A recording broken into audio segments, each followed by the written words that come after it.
sebuah wahana yang mempertemukan pihak yang membutuhkan dana dengan pihak yang menyediakan dana, sesuai dengan aturan yang ditetapkan oleh lembaga dan profesi yang berkaitan dengan efek. Pasar modal mempunyai posisi yang strategis dalam pembangunan ekonomi nasional. Pertumbuhan suatu pasar modal sangat tergantung dari kinerja perusahaan efek. Untuk mengkoordinasi modal, dukungan teknis, dan sumber daya manusia dalam mengembangkan pasar modal, diperlukan suatu kepemimpinan yang efektif. Perusahaan-perusahaan harus menjalin kerjasama yang sangat erat untuk menciptakan pasar yang mampu menyediakan berbagai jenis produk dan alternatif investasi bagi masyarakat. Di pasar modal terdapat berbagai macam informasi seperti laporan keuangan, kebijakan manajemen, rumor di pasar modal, prospektus, saran, broker, dan informasi lainnya. Baik, selanjutnya mengenai sejarah perkembangan pasar modal di Indonesia. Pada tahun 1912, yaitu pembentukan Bursa Efek Batavia. Yang kedua, tahun 1950 ada penerbitan obligasi pemerintah Indonesia. Yang ketiga, tahun 1976 yaitu pembentukan Bapepam. Yang keempat, tahun 1987 sampai 1988 yaitu penerbitan paket-paket deregulasi. Yang terakhir, tahun 1995 yaitu penerbitan Perpu Nomor 8 tentang pasar modal. Selanjutnya, teman-teman bisa mempelajari bagaimana struktur pasar modal dari awal hingga akhir. Selanjutnya, saya jelaskan mengenai undang-undang yang berkaitan dengan pasar modal. Saat ini undang-undang yang terkait dengan pasar modal di Indonesia adalah sebagai berikut. Yang pertama, Undang-Undang Nomor 8 Tahun 1995 tentang pasar modal. Yang kedua, Peraturan Pemerintah Nomor 45 dan 46 Tahun 1995 tentang pelaksanaan kegiatan di pasar modal dan tata cara pemeriksaan di bidang pasar modal. Yang ketiga, Keputusan Menteri Keuangan. Yang keempat, ada Keputusan Ketua Bapepam. Yang terakhir ada Peraturan Bursa Efek. Di sini saya akan menjelaskan tentang instrumen pasar modal. Saham adalah sertifikat yang menunjukkan bukti kepemilikan suatu perusahaan dan pemegang saham memiliki hak klaim atas penghasilan dan aktiva perusahaan. Jenis-jenis saham: 1. Saham preferen, 2. Saham biasa. Manfaat investasi pada saham: 1. Dividen, 2. Capital gain. Yang selanjutnya, risiko investasi pada saham: 1. Tidak ada pembagian dividen, 2. Capital loss, 3. Risiko likuidasi, 4. Saham delisting dari bursa saham. Kedua, obligasi dan obligasi konversi. Obligasi adalah sertifikat yang berisi kotak antara investor dan perusahaan yang menyatakan bahwa investor tersebut atau pemegang obligasi telah meminjamkan sejumlah uang kepada perusahaan. Selanjutnya, perusahaan yang menerbitkan obligasi mempunyai kewajiban untuk membayar bunga secara reguler sesuai dengan jangka waktu yang telah ditetapkan serta pokok pinjaman pada saat jatuh tempo. Selanjutnya, nilai suatu obligasi bergerak berlawanan arah dengan perubahan suku bunga secara umum. Jika suku bunga secara umum cenderung turun, maka nilai atau harga obligasi akan meningkat karena para investor cenderung untuk berinvestasi pada obligasi. Sementara itu, jika suku bunga secara umum cenderung meningkat, maka nilai harga obligasi akan turun karena para investor cenderung untuk menanamkan uangnya di bank. Obligasi yang diterbitkan oleh perusahaan adalah corporate bond, sementara obligasi yang diterbitkan oleh pemerintah disebut government bond. Ada pula municipal bond yang merupakan obligasi yang diterbitkan pemerintah daerah untuk membiayai proyek tertentu di daerah. Selanjutnya, obligasi konversi adalah obligasi yang dapat ditukarkan dengan saham biasa pada harga tertentu. Bagi emiten, obligasi konversi merupakan daya tarik yang ditujukan kepada para investor untuk meningkatkan penjualan obligasi. Manfaat dari obligasi adalah 1. Bunga, 2. Capital gain, 3. Hak klaim pertama, 4. Jika memiliki obligasi konversi. Risiko investasi pada obligasi: 1. Gagal bayar, 2. Capital loss, 3. Callability. Selanjutnya, derivatif. Derivatif terdiri dari efek yang diturunkan dari instrumen efek lain yang disebut underlying. Ada beberapa macam instrumen derivatif di Indonesia seperti bukti rate, waran, dan kontrak berjangka. Derivatif merupakan instrumen yang sangat berisiko jika tidak dipergunakan secara hati-hati. 1. Bukti rate. Bukti rate didefinisikan sebagai hak memesan efek terlebih dahulu pada hanya yang telah ditetapkan secara periode tertentu. Bukti rate diterbitkan pada penawaran umum terbatas atau rate issue, di mana saham baru ditawarkan pertama kali kepada pemegang saham lama. Bukti rate juga dapat diperdagangkan di pasar sekunder selama periode tertentu. 2. Waran. Waran biasanya melekat sebagai daya tarik nada penawaran umum saham ataupun obligasi. Biasanya harga pelaksanaan lebih rendah daripada harga pasar saham setelah saham ataupun obligasi tersebut tercatat di bursa. Waran dapat diperdagangkan secara terpisah. Periode perdagangan waran lebih lama daripada bukti rate, yaitu 3 tahun sampai 5 tahun. Waran merupakan suatu pilihan atau option di mana pemilik waran mempunyai pilihan untuk menukarkan atau tidak warannya pada saat jatuh tempo. Pemilik waran dapat menukarkan waran yang dimiliki 6 bulan setelah waran tersebut diterbitkan oleh emiten. Harga waran itu sendiri berfluktuasi selama periode perdagangan. Selanjutnya ada 2 jenis pasar modal. Pertama, pasar perdana, kedua pasar sekunder. Pasar perdana, penawaran perdana suatu saham atau obligasi suatu perusahaan kepada investor publik dilakukan melalui penjamin emisi dan agen penjual.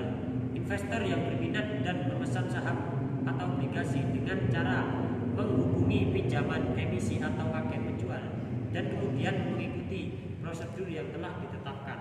Investor kemudian melakukan pemesanan saham atau obligasi tersebut dengan disertai pembayaran pinjaman emisi, dan agen penjual kemudian mengumumkan hasil penawaran umum tersebut kepada investor yang telah melakukan pemesanan.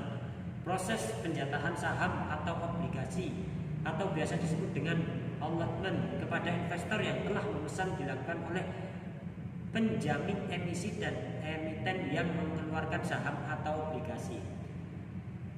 Selanjutnya pasar sekunder, contohnya adalah bursa efek. Prioritas harga artinya siapapun yang memasukkan order permintaan dengan harga beli atau brand price yang paling tinggi akan mendapatkan prioritas utama untuk dapat bertemu dengan siapapun yang memasukkan order penawaran dengan harga jual yang paling rendah. Prioritas waktu artinya siapapun yang memasukkan order beli atau jual lebih dahulu akan mendapatkan prioritas pertama untuk dicocokkan atau oleh sistem. Indeks harga saham. Indeks harga saham adalah indikator harga dari keseluruhan saham yang tercatat di bursa. Efek indeks ini biasanya yang merefleksikan kondisi pasar modal dan kondisi perekonomian sebuah negara secara umum. Baik, di sini saya akan menjelaskan cara berinvestasi di pasar modal. Sebelum berinvestasi di pasar modal, investor harus terlebih dahulu membuka rekening di salah satu perusahaan efek. Sebelum memilih perusahaan efek, investor sebaiknya memperhatikan faktor-faktor berikut ini. 1. Jika calon investor lebih menyukai untuk berinvestasi di saham-saham yang baru ditawarkan di pasar perdana, pilihlah perusahaan efek yang efektif dalam proses penjaminan esensi saham. Yang kedua, jika calon investor hanya memerlukan jasa yang paling mendasar dari perusahaan efek seperti melaksanakan perintah jual dan atau perintah beli, pilihlah perusahaan efek yang dapat memberikan jasa tersebut secara cepat dan akurat. Ketiga, jika calon investor memerlukan jasa tambahan seperti nasihat dan saran-saran dalam mengambil keputusan investasi, pilihlah perusahaan efek yang mempunyai analisis efek dan kualifikasi yang baik serta pengalaman yang memadai. Investor dapat membuka rekening di perusahaan efek dengan cara mengisi dokumen-dokumen yang diperlukan. Secara umum, perusahaan efek biasanya mewajibkan investor untuk menyetorkan sejumlah dana tertentu sebagai jaminan dalam proses penyelesaian transaksi. Baik, selanjutnya untuk transaksi saham. 1. Transaksi diawali dengan memberikan perintah jual dan perintah beli ke perusahaan efek. Perintah tersebut dapat diberikan lewat telepon atau perintah secara tertulis. Perintah tersebut harus berisikan nama saham, jumlah yang akan dijual atau dibeli, serta berapa harga jual dan atau harga yang diinginkan. 2. Perintah tersebut selanjutnya akan diverifikasi oleh perusahaan efek bersangkutan. 3. Selanjutnya perintah tersebut dimasukkan ke dalam sistem perdagangan di bursa efek. 4. Semua perintah jual atau beli dari seluruh perusahaan efek akan dikumpulkan di bursa efek dalam sistem yang disebut JATS. Untuk transaksi obligasi, 1.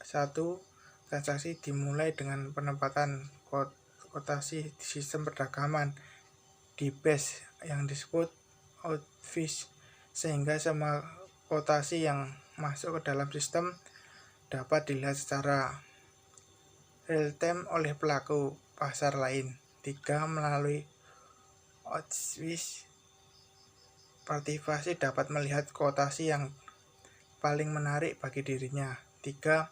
Kemudian partisipasi yang tertarik untuk membeli menjual dapat menghubungi partisipasi yang akan menjual atau membeli untuk negosiasi lebih lanjut.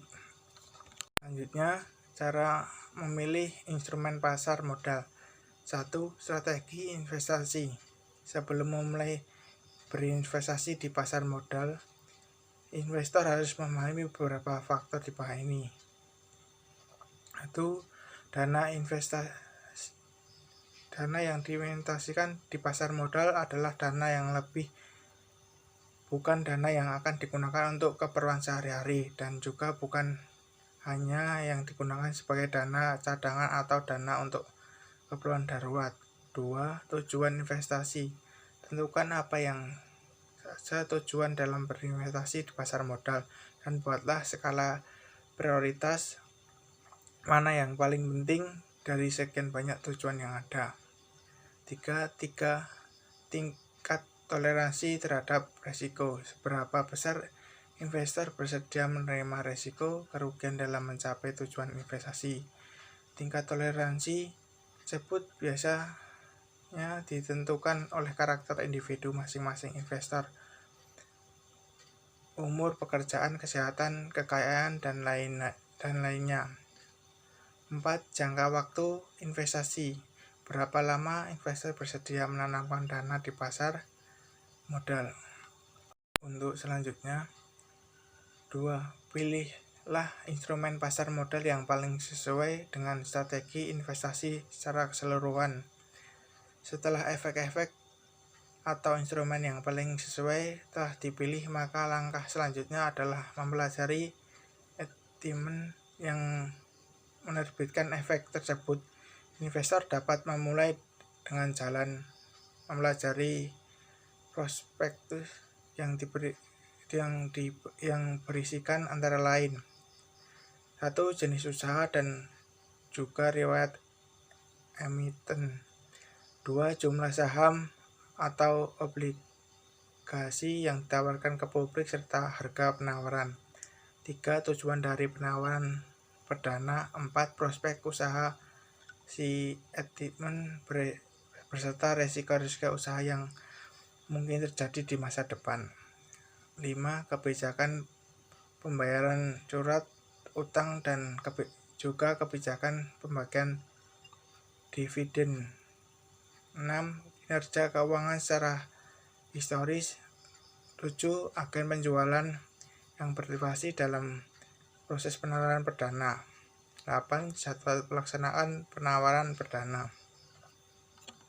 Selanjutnya, investor dapat memperoleh prospektus perusahaan efek dan juga dapat membacanya di beberapa surat kabar. Jika investor mempunyai keterbatasan baik dalam hal waktu maupun dalam menganalisa perusahaan efek, biasanya memberikan jasa profesional untuk melakukan analisa saham atau obligasi.